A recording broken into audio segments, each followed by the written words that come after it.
Career Karwan का शुक्रिया कि उन्होंने इस प्लेटफॉर्म से मुझे अपनी कहानी बयान करने का मौका दिया। मेरी कहानी थोड़ी सी मुख्तलिफ है क्योंकि मेरा ताल्लुक़ किसी ऐसे शहर से नहीं जहाँ सहूलतें होती हैं,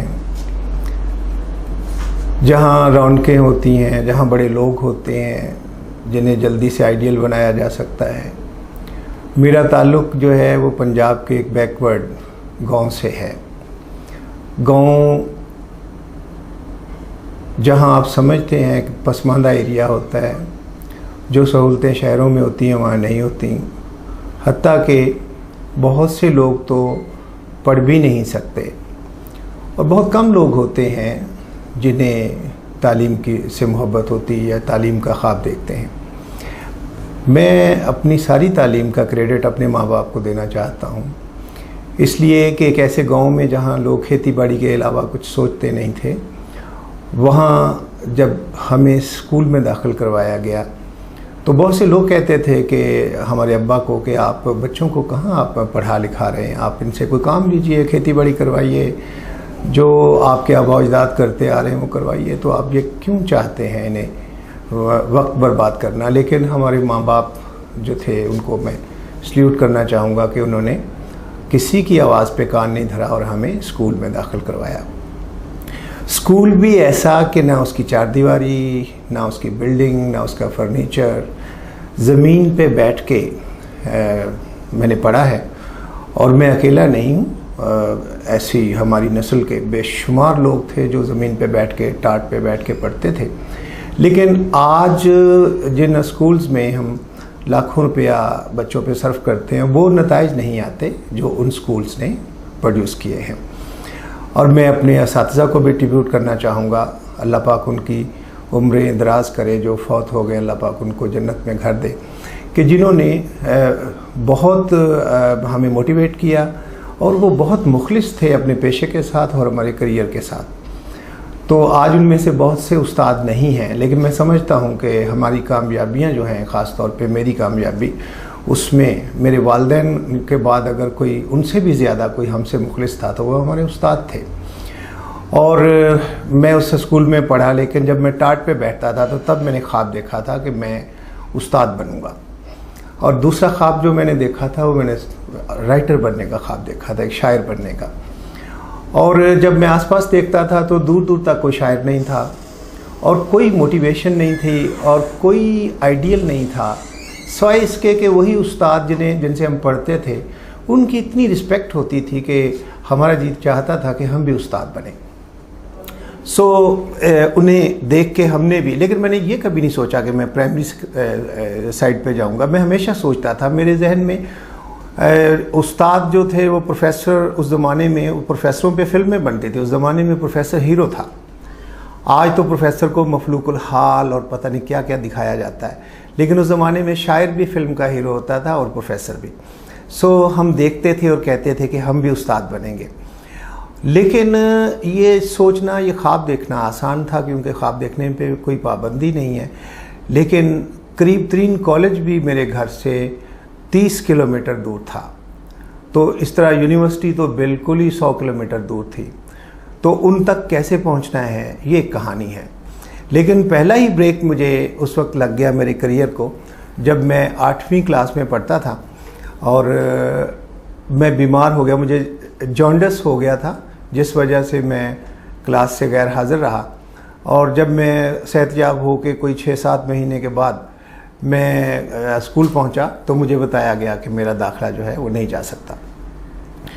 तो मैं इतना मायूस हुआ, और मैं हमेशा टॉप करता था क्लास में, और जब मुझे बताया गया कि मेरा दाखिला नहीं जा सकता तो मैं मायूस भी था और मैं नाराज़ भी था अपने स्कूल से, अपने अदारे से, अपने असातिज़ा से कि आप में से कोई भी यानी मेरी हेल्प नहीं कर रहा, जबकि आप सब मेरे करियर को जानते हैं कि मैं टॉप पर था।